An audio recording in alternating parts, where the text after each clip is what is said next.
قدر بینشون سلام مادر، صاحب قدر بینشون سلام مادر، برا زیارتت کجا بیام مادر، برا زیارتت کجا بیام. کہ قرآن مجید کی سورہ احزاب آیت نمبر 57 میں خداوند عالم ارشاد فرما رہا ہے ان الذین یؤذون اللہ ورسولہ لعنهم اللہ فی الدنیا والآخرہ اعد لهم عذابا مہینا. کہ یاد رکھو کہ بے شک جن لوگوں نے اللہ اور اس کے رسول کو اذیت دی ہے اللہ نے ان کو دنیا میں بھی اور آخرت میں لعنت کی ہے، اور وہ اللہ کی بارگاہ میں عذاب کے شکار ہیں. صرف عذاب کے نہیں، عذابا مہینا، ایسا عذاب جو رسوا کر دینے والا ہے، ذلیل کر دینے والا ہے. پیمانہ کیا ہے؟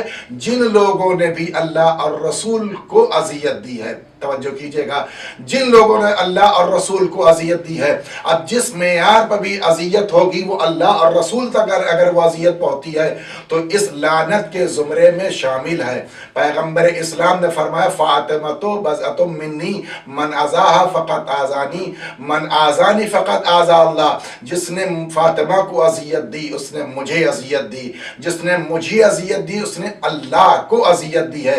اب یہ فیصلہ ہو چکا قرآن مجید کے نگاہ میں کہ صدیقہ طاہرہ سلام اللہ علیہا کو پیغمبر اسلام کی نگاہ میں اگر کسی نے اذیت دی ہے گویا اس نے قلب رسول اسلام کو اذیت دی ہے. جس نے پیغمبر اسلام کو اذیت دی ہے اس نے اللہ سبحانہ وتعالی کو اذیت دی ہے. اور جو اللہ کو اذیت دیتا ہے خود اللہ اس کو دنیا میں بھی اور آخرت میں ملعون ٹھہراتا ہے، اور صرف ملعون نہیں بلکہ عذاب کا مستحق بھی قرار دیتا ہے.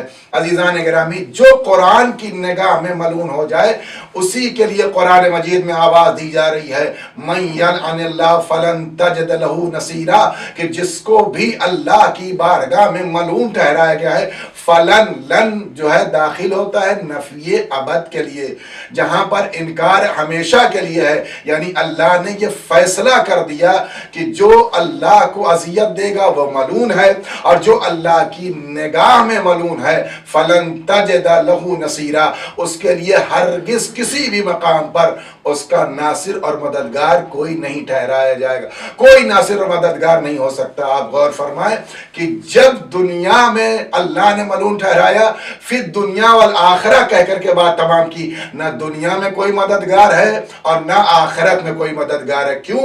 اس لیے کہ دشمن صدیقہ طاہرہ دنیا میں بھی ملعون ہے اور آخرت میں بھی ملعون ہے. اب جو لوگ ان لوگوں سے اپنا رابطہ اور رشتہ اور علاقہ بنائے ہوئے ہیں اور ان سے امید رکھے ہوئے کہ ہماری شفاعت کریں گے، انہیں اپنی شفاعت پر غور کر لینا چاہیے کہ آیا ہم سے صدیقہ طاہرہ بنت پیغمبر اسلام بنت محمد مصطفیٰ صلی اللہ علیہ وآلہ وسلم راضی ہیں یا راضی نہیں ہیں. اگر آپ نے صدیقہ طاہرہ کو اذیت دی ہے تو آپ اللہ کو بھی اذیت دینے والے ہیں، اس کے رسول کو بھی اذیت دینے والے ہیں. الأجل مولا مولا